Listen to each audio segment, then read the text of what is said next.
Daniel sent Ruth out of his house because of her mouth odor. At first, nobody believed it. How could someone like Ruth have such a problem?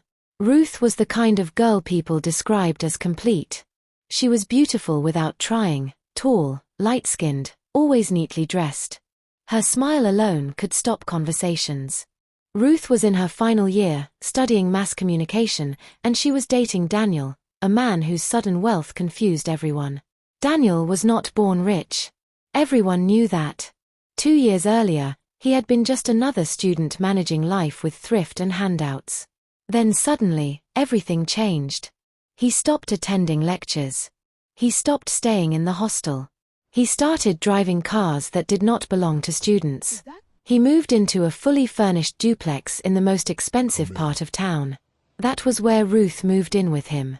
When she left the hostel, her roommates cried fake tears and hugged her tightly, already imagining how often they would visit and enjoy her new life. On social media, Ruth's life became something people followed closely. Vacation pictures, restaurant meals, designer bags resting casually on expensive bedsheets. Girls whispered. Some admired her. Some envied her. Some prayed for her downfall. Only one person spoke against it. Her childhood friend, Ngozi. Ngozi had known Ruth long before boys and money became the center of everything. She had watched Ruth struggle. She had watched her pray. That was why she noticed the change immediately. Ruth, she said one afternoon, sitting beside her outside the faculty building, this thing you're doing is dangerous. Ruth sighed. Ngozi, not today. I'm serious. Daniel's money, where did it come from? Ruth looked away. Why are you asking me this? Because last year, he was borrowing money from people, Ngozi said. Now he's buying houses. Ruth laughed softly. You sound bitter. Ngozi shook her head. I'm scared for you. That was the last honest conversation they had. Ruth stopped answering her calls. Living with Daniel felt like a reward Ruth believed she had earned. She woke up to breakfast she did not cook. She slept in air-conditioned rooms. Her worries about school slowly disappeared. When exams came, Daniel handled it. Ruth did not ask how. She did not want to know. Life continued that way until Daniel's mood changed. He became quiet. Phone calls made him angry. Strange men came to the house and left with warning voices. One night, Ruth heard shouting. You said next week. Don't disgrace me here. I need my money. Fear entered the house for the first time. Soon after, Daniel sold his black SUV. Then another car followed. Then another.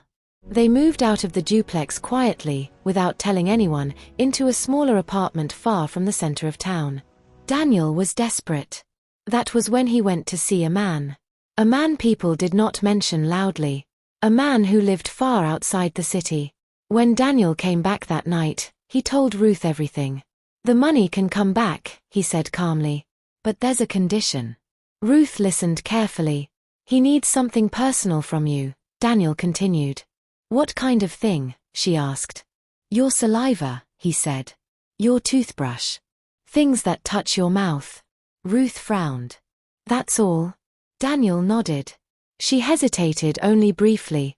If the money returned, their life would return. That was all she cared about. She agreed. The ritual was done. Within weeks, Daniel's money returned. Bigger than before. New business deals. Fresh cash flow. A better house. Ruth smiled again. Until people stopped smiling back. It began subtly. Daniel complained first. Ruth, he said one morning, did you brush? She looked offended. Of course. But he still stepped back when she spoke. Ruth brushed harder.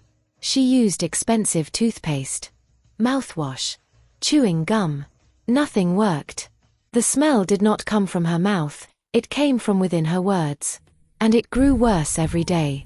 Until Daniel could no longer stand her presence. One evening, he packed her bags. You need to leave, he said coldly. Ruth begged. He opened the door. And closed it behind her. Ruth stood outside Daniel's gate for a long time after he shut the door. At first, she thought he would change his mind. Daniel had never been cruel to her before. He had raised his voice, yes, but he had never sent her away like a stranger. She knocked again. No answer. She called his phone. It rang once, then stopped. Only then did it sink in. She was truly alone. Ruth dragged her 2 suitcases down the quiet street.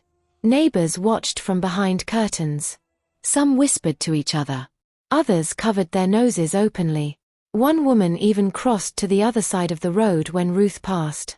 Ruth pretended not to notice, but her chest burned with shame. Her first thought was her friends. She went to Blessing's apartment first. Blessing had once called her my lucky charm. When Blessing opened the door and saw Ruth, she smiled at first.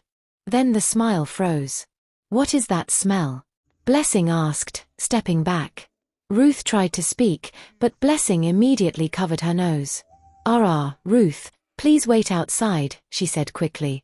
"Let me bring water." The door closed. It did not open again.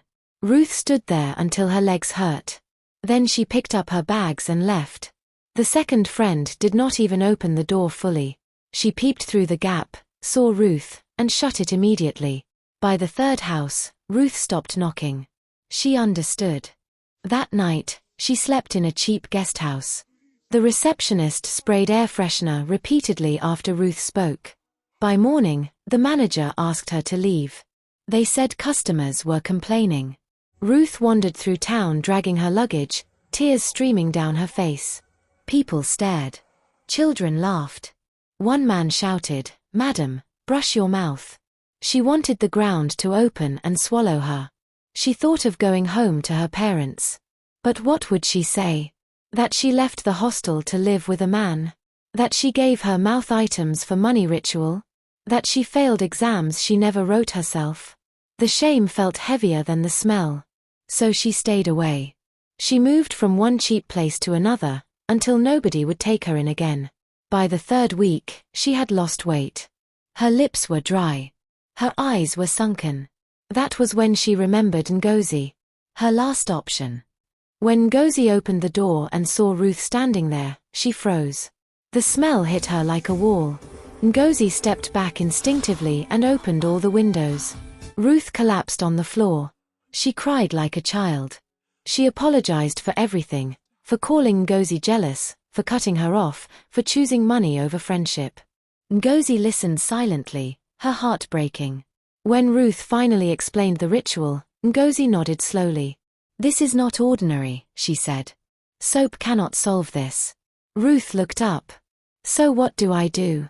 Ngozi sighed. "You have to go home." Ruth shook her head violently. "They will kill me." "They won't," Ngozi said firmly. "But this thing will, if you don't." The journey home was torture. They boarded a bus, and within minutes, passengers began complaining. Someone accused the driver of transporting spoiled meat. Another accused the woman beside him. The driver stopped twice to check the bus. Ngozi lied that she was carrying chemicals. Ruth sat by the window, crying silently. When they arrived at her parents' compound, her mother came out smiling, and immediately staggered back. Her father's face darkened. Ruth fell to her knees and confessed everything. Her father raised his hand. Ngozi stepped in front of Ruth immediately. "Please," she begged. "Beating her will not solve this." Her mother cried until she could barely breathe. After hours of pain and questions, they agreed on one thing. Daniel had to be confronted. When they went to Daniel's house, he did not look surprised. He listened calmly as Ruth's father demanded answers. Daniel laughed. "She agreed willingly," he said. "I didn't force her." Her mother begged. He refused. "What is done," he said coldly. "Tell her to live with her choice." They left in silence. Hope was slipping away. Back home, Ruth stopped talking. She barely ate. Her mother feared she would harm herself. They tried native doctors. Nothing worked. Some asked for money they did not have. Others admitted the ritual was too deep. The smell remained. Until Ngozi suggested church. Not just any church. A prayer ministry known for dealing with deep spiritual problems. Ruth had no strength left to argue. She agreed. The prayer ministry was not what Ruth expected. There were no flashy buildings. No loud music. No drama at the gate. Just a quiet compound on the outskirts of town and people who looked like they had come carrying heavy problems. Ruth felt like she belonged there. The pastor asked to see her alone first. When Ruth entered the small office and greeted him, he did not respond immediately. He covered his nose slightly, then stood up and opened the window wider. Ruth's heart sank. After listening to her story, the pastor was silent for a long time. Then he spoke. "What you exchanged was not just items," he said. "You exchanged your voice." Ruth frowned. "My voice?" "The mouth represents expression, destiny, authority," the pastor explained. "That ritual used what came from your mouth to buy money. What you are experiencing is spiritual decay manifesting physically." He told her the smell was not punishment. It was a sign. A sign that something inside her had been eaten. The pastor said breaking it would not be quick. "There is no shortcut out of shortcuts," he warned. They began immediately. 4 days, Ruth fasted. No food. Only water. Morning prayers. Evening prayers. Hands laid on her head. Sometimes she felt heat in her chest. Other times she felt like vomiting. On the 4th day, she collapsed during prayers and started shaking uncontrollably. Her mother screamed.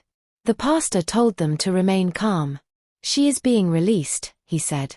On the 10th day, her mother noticed something. "The smell is reducing," she whispered. Ruth didn't believe her. But others confirmed it. By the 2nd week, people could sit beside Ruth again. By the 3rd week, the smell was completely gone. Ruth spoke and nobody flinched. She smiled and nobody turned away. She fell to the ground and cried. This time, tears of relief. While Ruth was being restored, Daniel was losing everything again. His money began to disappear.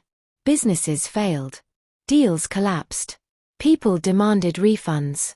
His landlord locked his gate. 2 months later, Daniel showed up at Ruth's parents' house. He looked smaller. Older. Broken. He begged. Ruth listened quietly. When he finished, she spoke calmly. "I forgive you," she said. "But I will not follow you again." She closed the gate. Ruth returned to school later than her mates. She moved back into the hostel. She read. She wrote her own exams. People whispered. She ignored them. 2 sessions later, she graduated. Not with the loudest celebration, but with peace. Thank you for watching. Please subscribe and turn on the notification button for more.